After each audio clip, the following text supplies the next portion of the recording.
E o texto que nós vamos ler está em Apocalipse capítulo 21. 21 a partir do versículo 9, até o capítulo 22, versículo 5. Abra sua Bíblia comigo, por gentileza, então, nesta passagem. A Nova Jerusalém. Está escrito: então veio um dos 7 anjos que tem as 7 taças cheias dos últimos 7 flagelos e falou comigo dizendo: vem, mostrar-te-ei a noiva, a esposa do Cordeiro. E me transportou em espírito até uma grande e elevada montanha e me mostrou a santa cidade, Jerusalém, que descia do céu da parte de Deus, a qual tem a glória de Deus. Seu fulgor era semelhante a uma pedra preciosíssima, como pedra de jaspe cristalina. Tinha grande e alta muralha, 12 portas, e junto às portas 12 anjos, e sobre elas nomes inscritos, que são os nomes das 12 tribos dos filhos de Israel. 3 portas se achavam a leste, 3 ao norte, 3 ao sul, 3 ao oeste. A muralha da cidade tinha 12 fundamentos, e estavam sobre estes os 12 nomes dos 12 apóstolos do Cordeiro. Aquele que falava comigo tinha por medida uma vara de ouro para medir a cidade, as suas portas e as suas muralhas. A cidade é quadrangular, de comprimento e largura iguais, e mediu a cidade com a vara até 12.000 estádios. O seu comprimento, largura e altura são iguais. Mediu também a sua muralha, 144 côvados, medida de homem, isto é, de anjo.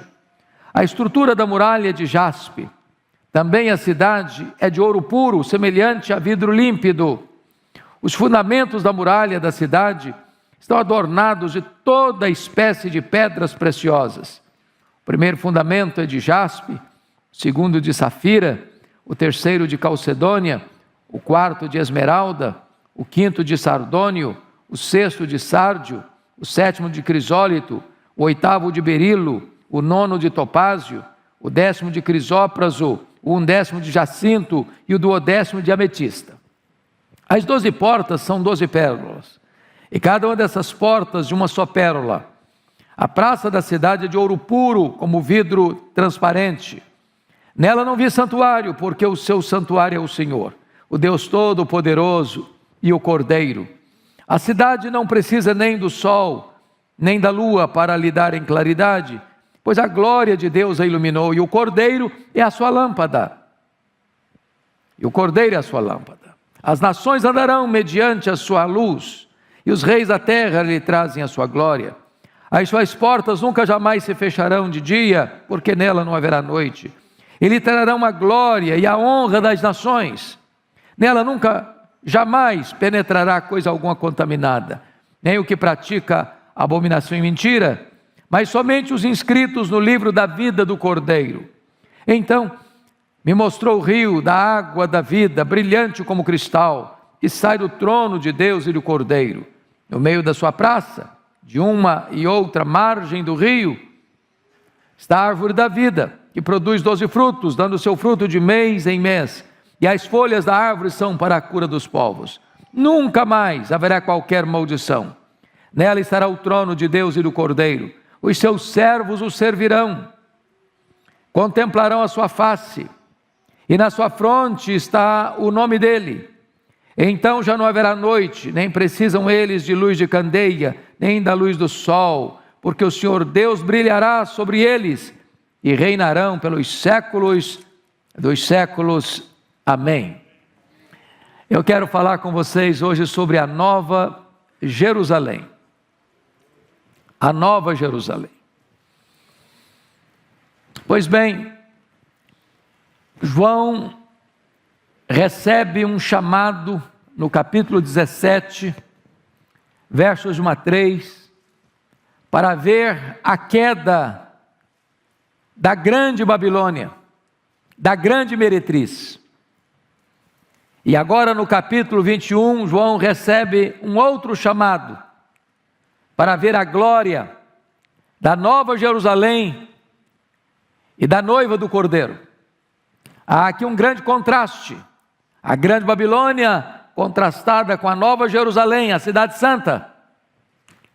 A meretriz contrastada com a noiva, na sua beleza, no seu fulgor. Em outras palavras, enquanto a falsa religião está em declínio, está numa derrocada final, numa derrota total, a verdadeira igreja, a Nova Jerusalém, a noiva do Cordeiro está sendo exaltada. Esta é a imagem que nós podemos contemplar nesta passagem. Então vejam comigo no verso 11, que ele está, no verso 9, que ele está recebendo esse convite: vem mostrar-te a noiva, a esposa do Cordeiro. E diz o texto que ele foi transportado em espírito até uma grande e elevada montanha. E lhe mostraram então uma cidade santa, Jerusalém, que descia do céu da parte de Deus. Você vai perceber no 21:2, vi também a cidade santa, a Nova Jerusalém, que descia do céu. É a mesma figura, é a mesma imagem. Mas notem comigo, Jerusalém descia do céu da parte de Deus. Agora o versículo 11 diz: a qual tem a glória de Deus. Seu fulgor era semelhante a uma pedra preciosíssima, com pedra de jaspe cristalino. O que eu chamo a atenção, ainda à guisa de introdução aqui, é o seguinte: é que as duas figuras se interpõem. A Nova Jerusalém e a noiva do Cordeiro é a mesma figura. Ambas as imagens falam da igreja glorificada. A igreja é tanto uma cidade, quanto a igreja é uma noiva. A Nova Jerusalém e a noiva do Cordeiro, ataviada para o seu esposo, é a igreja glorificada. E é curioso que aqui João vai pegar a descrição da Nova Jerusalém, da noiva do Cordeiro, que é a igreja que seremos, que é a igreja glorificada, que é a igreja exaltada, para ensinar a igreja que somos. A igreja militante vai ensinar a igreja triunfante vai ensinar a igreja militante. Então nós vamos olhar para esta igreja que seremos, para aprendermos alguns princípios para a igreja que somos. Os céus vão ensinar a terra. Então a grande pergunta é: quais são as características da Nova Jerusalém? Quais são as características da igreja que seremos, da igreja triunfante? E a primeira coisa que eu chamo a sua atenção está no versículo 11. Esta igreja, ela é bonita por fora, porque ela reflete a glória de Deus. A qual, versículo 11, a qual tem a glória de Deus. E quando você vai entender que a glória de Deus é a suprema manifestação de Deus em todo o seu resplendor, em todos os seus atributos, Deus está sendo visto na igreja. E é curioso que quando no capítulo 4, João recebe um chamado: sobe para aqui e eu te mostrarei as coisas que devem acontecer. Quando ele sobe, ele vê alguém sentado no trono. E quando ele vai descrever esse que está sentado no trono, ele não ousa descrevê-lo. Ele vai ter uma linguagem muito interessante. E veja você comigo, versículo 4:3, e esse que se assenta ou que se acha sentado é semelhante no aspecto à pedra de jaspe e de sardônio. Ou seja, assim como ele descreve a glória de Deus, a beleza de Deus, o fulgor de Deus, numa linguagem pictórica, como uma pedra preciosa resplandecendo, assim ele descreve a igreja. A mesma glória que tem Deus é a mesma glória que a igreja tem, porque a igreja é como a lua que reflete a luz do sol. A igreja resplandece Deus, a igreja revela Deus, a glória de Deus está na igreja. Ela é bonita por fora. Quem olha não vê imperfeição nela.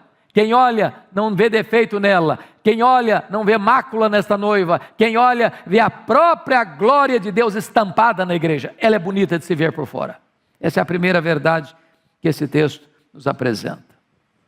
Mas notem comigo agora, por gentileza, que esta igreja não é só bonita por fora, ela é também, em segundo lugar, bonita por dentro. Vejam vocês comigo o verso 19 e 20. No verso 19 e 20, meus irmãos, está aqui uma descrição de que o fundamento das muralhas da cidade são adornados de toda espécie de pedras preciosas. E ele passa a fazer uma listagem de 12 tipos de pedras preciosas, contrariando qualquer construção civil de toda a história da humanidade.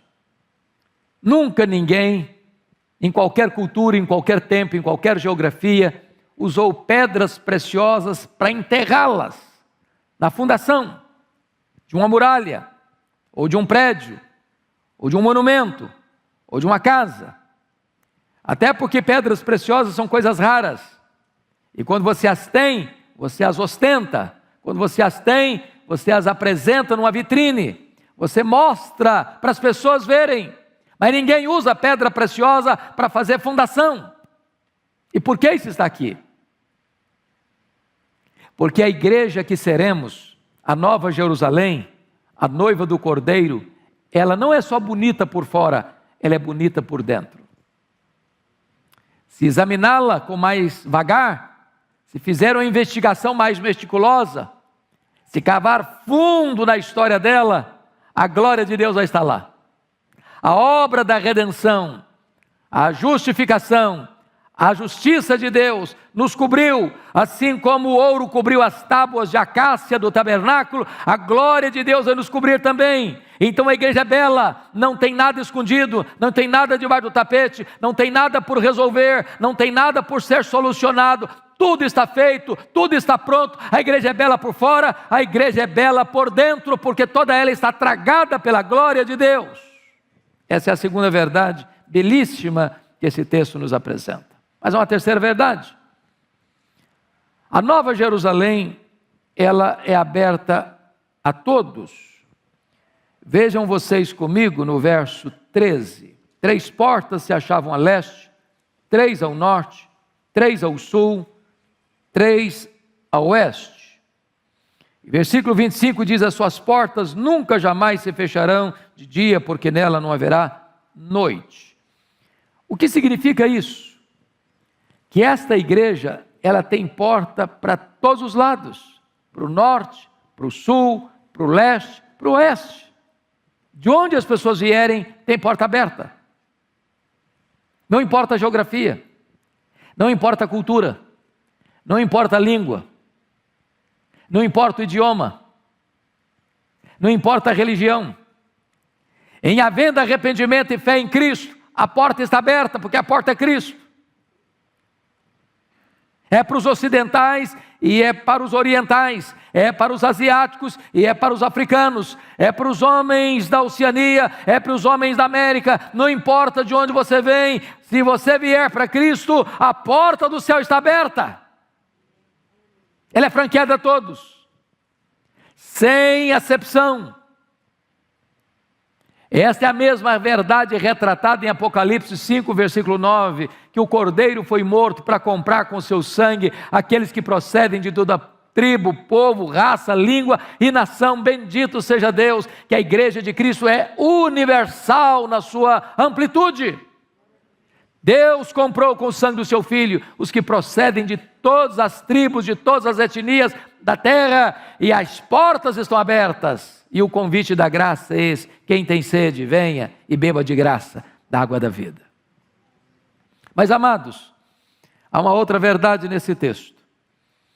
Esta igreja é bela por fora, esta igreja é bela por dentro. Em terceiro lugar, esta igreja é aberta a todos.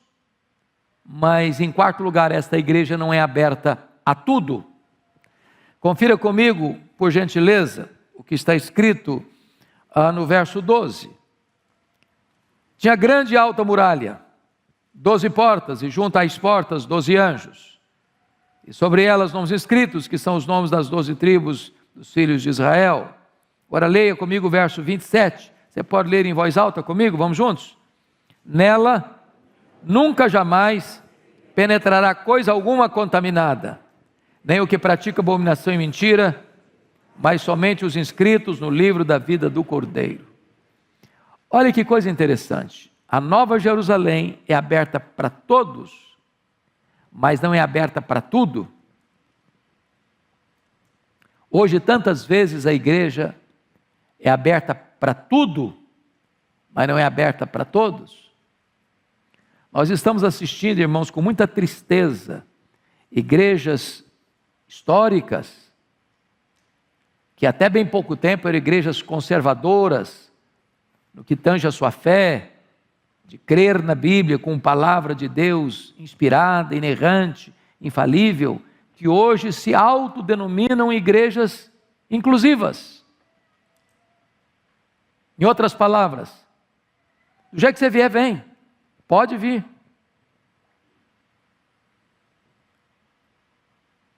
Mas não é vir para uma nova vida em Cristo, é vir do jeito que você é, continuar do jeito que você está, para viver no pecado, para fazer as suas escolhas, não importa como é que você está. E a Bíblia está deixando claro para nós que a Nova Jerusalém não é assim, a igreja glorificada não é assim. Lá no céu não vai entrar nada contaminado, o pecado não entra lá. Aqueles que não se arrependem dos seus pecados não entram lá. Aqueles que não nascem de novo da água e do Espírito não entram lá. Portanto, ainda que as pessoas tenham acesso aqui à instituição religiosa chamada igreja, para continuar na prática do seu pecado, e achem que está tudo bem, está tudo resolvido, é um equívoco, é um engano. Porque a igreja que deixa de seguir o roteiro das Escrituras e deixa de crer que Jesus Cristo é a única porta do céu e deixa passar por esta porta a transgressão, o pecado, as loucuras deste mundo, em nome de Deus, tornam-se a grande meretriz e a grande Babilônia, e não a Nova Jerusalém, e não a esposa do Cordeiro. Ela é aberta a todos, mas não é aberta a tudo. Pecado não entra lá. Se o pecado entrasse no céu, o céu deixaria de ser céu. Por um único pecado, Deus expulsou o anjo de luz de lá, e Ele certamente não permitirá que ninguém entre lá, a não ser aqueles que foram lavados no sangue do Cordeiro, que nasceram de novo, que são novas criaturas, que se arrependeram e creram no Senhor Jesus Cristo. É interessante que a cidade tem uma alta muralha. Isso fala de proteção, isso fala de segurança. E vejam vocês que, embora a cidade tenha portas e as portas estão abertas, nem todos entrarão na cidade, porque está escrito no versículo 27, que só entrarão lá os que estiverem inscritos no livro da vida do Cordeiro. Embora as portas estejam abertas, em cada porta, conforme o verso 12, tem um anjo. Assim como Deus colocou um anjo guardando a árvore da vida com a espada flamejante para ninguém se aproximar, também na porta do céu há um anjo que diz o seguinte: só passa aqui quem foi lavado no sangue do Cordeiro, só passa aqui quem foi purificado no sangue do Cordeiro, só passa aqui quem nasceu de novo, quem tem o nome escrito no livro da vida.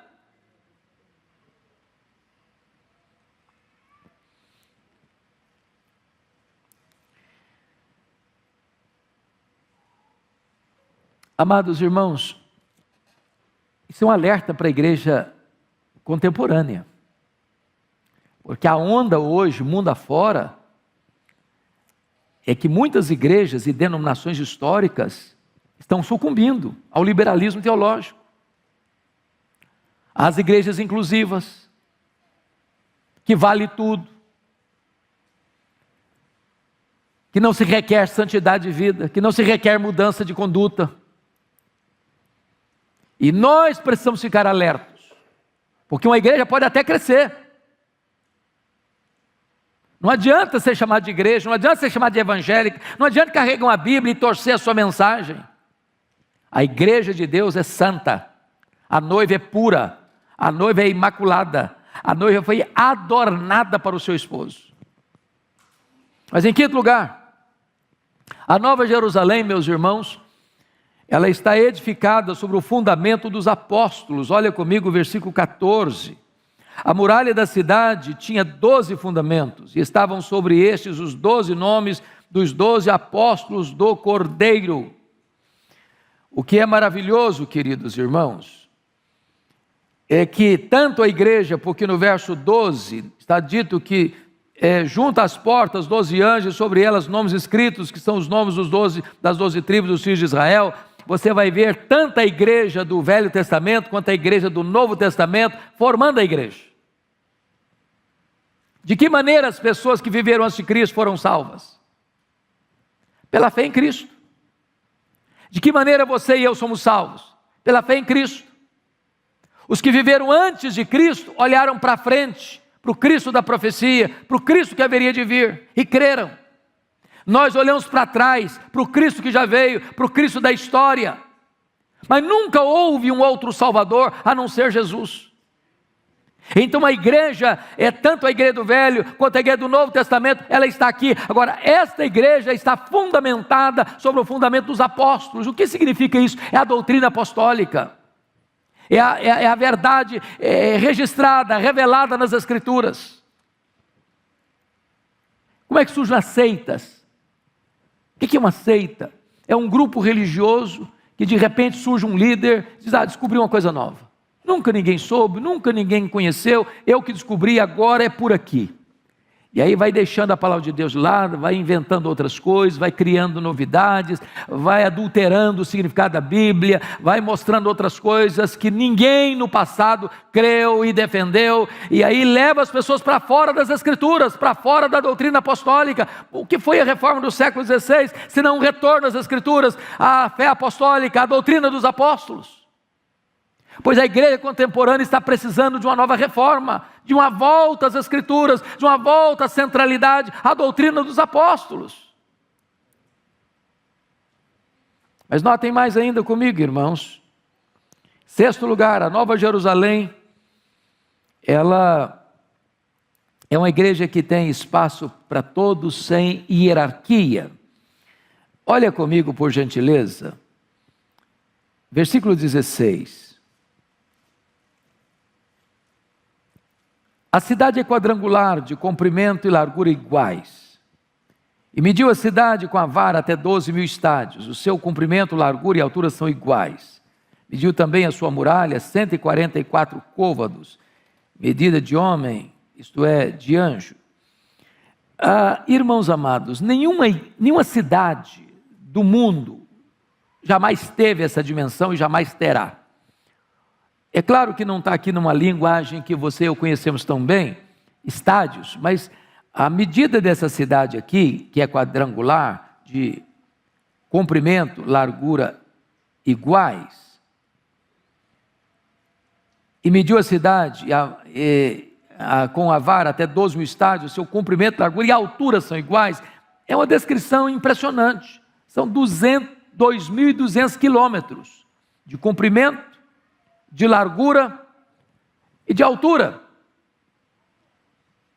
Então pense comigo que 2.200 quilômetros daria daqui de São Paulo a Aracaju. Comprimento, largura e altura. O Monte Everest fica uma coisinha desse tamanhozinho perto dela. É claro que esta é uma linguagem simbólica. E o que essa linguagem simbólica está querendo dizer para você e para mim? É que na casa do meu pai, disse Jesus, há muitas moradas. Sabe o que significa isso? Não vai ter congestionamento a ponto de não ter espaço devido para todos. Todos aqueles que foram lavados no sangue do Cordeiro estarão lá.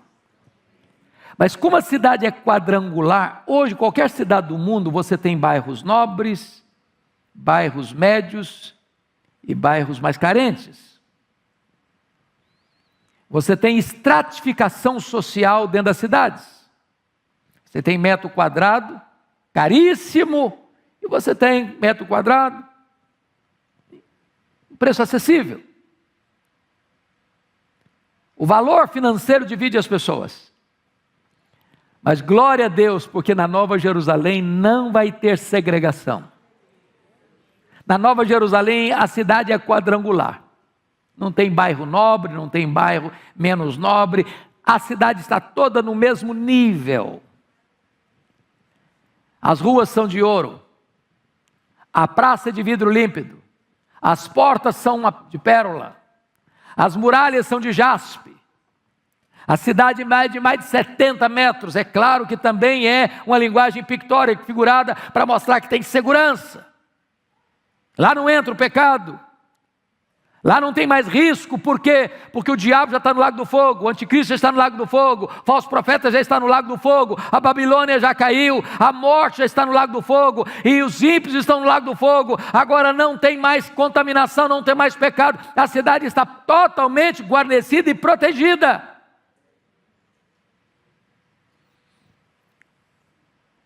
Quando eu era criança, era muito curioso, porque havia muita falta de instrução lá numa congregação da roça, e a minha professora de escola bíblica lá da infância me deixava assim muito apavorado, porque ela dizia o seguinte para mim, e para os meninos todos: você precisa mandar material lá para cima,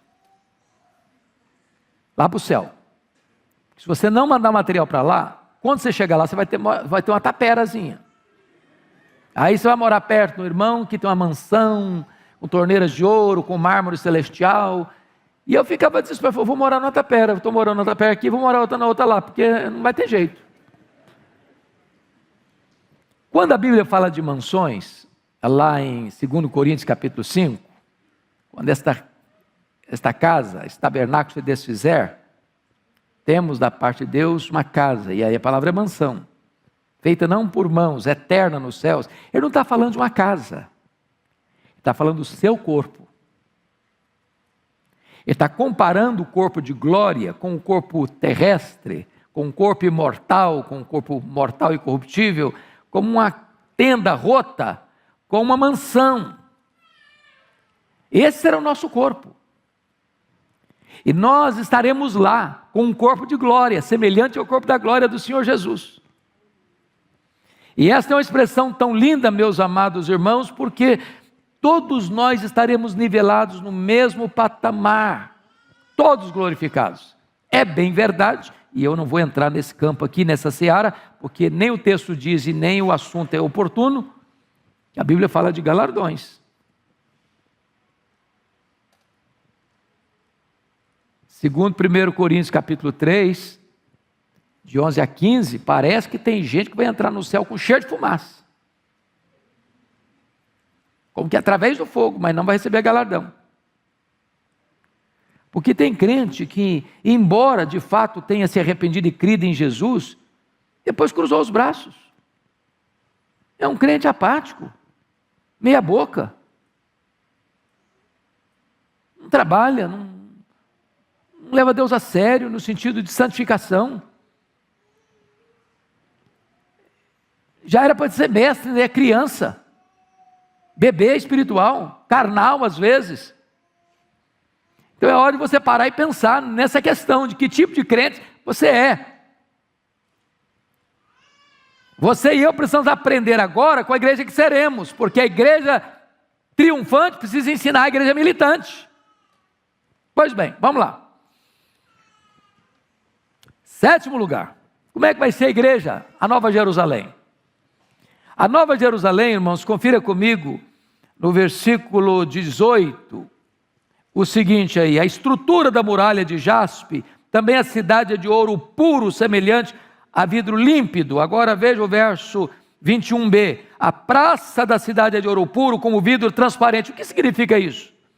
Que a Nova Jerusalém é tudo limpo, na luz, claro, nada escuro, nada sombrio, nada escondido, nada debaixo do tapete, nenhuma sujeira na gaveta, nenhum caixa 2 moral. A igreja é santa, santa. E aí é hora de pensar outra coisa. Quem não ama a santidade não vai ficar bem no céu, não. Que tem gente que parece que não gosta de coisas santas.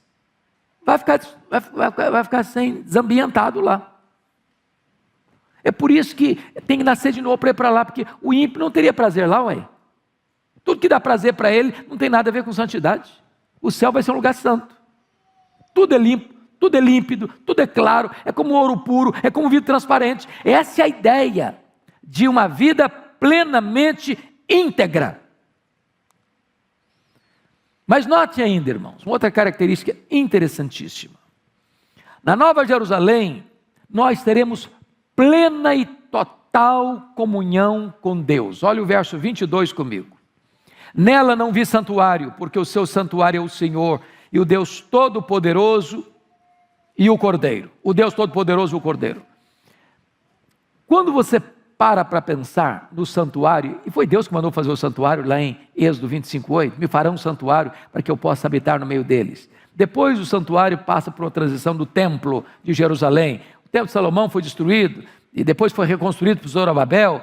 Depois Herodes o Grande embelezou o templo e ampliou o templo, e vem depois Tito Flávio e destrói o templo de Jerusalém.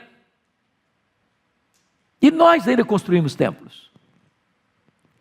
Você sai da sua casa, você vem para cá. Eu saio da minha casa e eu venho para cá. Nós chamamos esta casa de um lugar sagrado.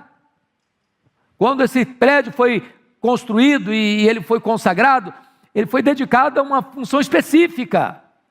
Aqui não é lugar de debate político, aqui não é lugar de decisão de Copa do Mundo ou de campeonato estadual de futebol. Aqui é um lugar dedicado exclusivamente para quê? Para adoração a Deus, para pregar a palavra de Deus. Mas quando nós estivermos lá, não vai ter templo. Por que não vai ter templo? Porque todo o cosmos de Deus é sagrado, novos céus e nova terra. Mas a comunhão com Deus é tal que o próprio Deus será o santuário, o próprio Cordeiro será o santuário. Aqui Ele habita conosco, lá nós habitaremos com Ele e nele. Plena comunhão, sem qualquer interrupção. Aqui você está na casa de Deus e de repente a sua mente divaga. Aqui você está na casa de Deus e de repente o seu coração trai você e começa a cogitar outras coisas, mas lá não haverá interrupção de um segundo sequer da nossa plena comunhão com Deus, porque nós habitaremos dentro dele. Ele é o santuário. Bendito seja Deus. Mas, amados irmãos, me permita ainda dizer a vocês uma outra característica da Nova Jerusalém. A Nova Jerusalém é o lugar onde estará o trono de Deus. Olha comigo 22:3. Nunca mais haverá qualquer maldição, nela estará o trono de Deus e do Cordeiro. E aqui retrata para nós uma coisa, convenhamos aqui, pense sinceramente, honestamente comigo. Quantas vezes você e eu ainda nos rebelamos contra as ordens que emanam do trono? Não é verdade? Nosso coração ainda é rebelde, às vezes desobediente, até recalcitrante. Mas na igreja que seremos, nunca mais haverá qualquer falta de sintonia entre as ordens que emanam do trono e a nossa vida. O trono estará no meio dela. Bendito seja Deus. E há algumas coisas preciosas, porque note você que vai ter propósito. Há pouco tempo, a pastora Arival, uma menina adolescente, chegou para mim e me deixou muito confuso, porque ela disse assim: "Ô pastor, posso falar com o senhor?" Eu falei: "Pode. Eu quero dizer para o senhor que eu não quero ir para o céu não." Aí eu tomei um susto, falei: "Mas como assim não quer ir para o céu? Você está ficando maluca?" Como diz o André Valadão: "Você não é crente não?" Você não é crente não? Não, mas me explica esse negócio melhor. Não, porque eu acho que esse negócio de ideia de céu, pastor, vai ser ficar lá numa nuvem branca, tocando harpa, cantando. Eu não aguento essa vida inteira não. Eu quero um propósito para a minha vida. Pois está aqui o propósito.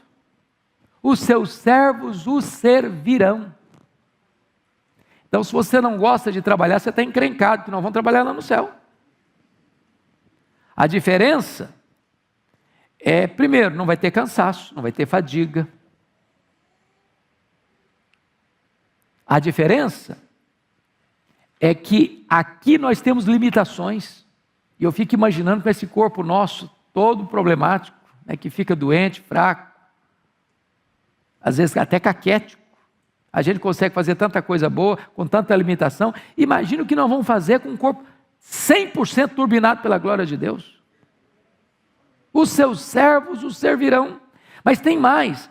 Nós vamos ter lá intimidade plena, porque veja você comigo que está escrito aí, versículo 4, contemplarão a sua face. Quantos hinos você já cantou e você conhece, que exaltam essa ideia de que o céu vai ser céu, sobretudo porque lá nós veremos a Jesus face a face. Não apenas veremos Abel, Abraão, Isaac, Jacó, José, Elias, Isaías, Jeremias, Pedro, Paulo, João, mas nós veremos a Jesus face a face, vê-lo-emos como Ele é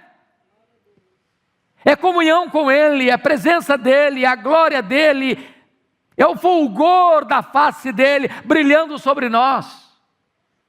A ponto de o texto nos informar, vejam vocês, que o Cordeiro será a sua lâmpada. No versículo 23, a cidade não precisa nem do sol, nem da lua para lhe darem claridade, pois a glória de Deus a iluminou e o Cordeiro é a sua lâmpada. Mas eu termino aqui. A última característica que eu gostaria de destacar da Nova Jerusalém é que a Nova Jerusalém é onde os remidos vão reinar com Cristo eternamente. Olha comigo, 22:5. Está escrito o seguinte: então já não haverá noite, nem precisam eles de luz de candeia, nem da luz do sol, porque o Senhor Deus brilhará sobre eles e reinarão pelos séculos dos séculos. Nenhum potentado, nenhum rei, nenhum monarca neste mundo teve um reinado perpétuo. Só o Senhor Jesus o tem. Seu reino nunca mais terá fim. E agora eu quero lhe dizer que Jesus não vai levar apenas você para o céu, Ele vai levar você para o trono. Está lá em Apocalipse capítulo 3, versículo 21. Ao vencedor, dar-lhe-ei sentar comigo no meu trono, como eu venci e sentei com meu Pai no seu trono. Então você vai assentar em tronos e você vai julgar o mundo, você vai julgar os anjos caídos, você vai reinar com Cristo, e esse reinado nunca terá fim, você nunca será deposto, porque você vai reinar para sempre e sempre e sempre. Esta é a Nova Jerusalém. Esta é a beleza da noiva. Essa é a igreja que nós seremos. Essa é a igreja triunfante, que hoje serve de pedagoga de Deus para a igreja militante. Então, amados, eu gostaria de encerrar fazendo algumas perguntas muito breves. Você hoje, agora, honestamente, pode afirmar que você já é um cidadão do céu?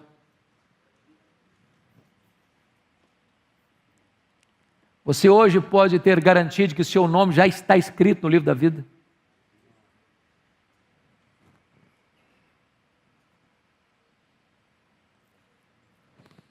Onde hoje está o seu coração? Na Babilônia ou na Nova Jerusalém? Qual é o seu destino? A Nova Jerusalém ou o Lago do Fogo? Onde está o seu prazer hoje? Em servir a Deus ou se refestelar no pecado? Hoje é um dia de escolha. Hoje é um dia de decisão. A Bíblia diz: escolha a vida para que você viva e vive eterno.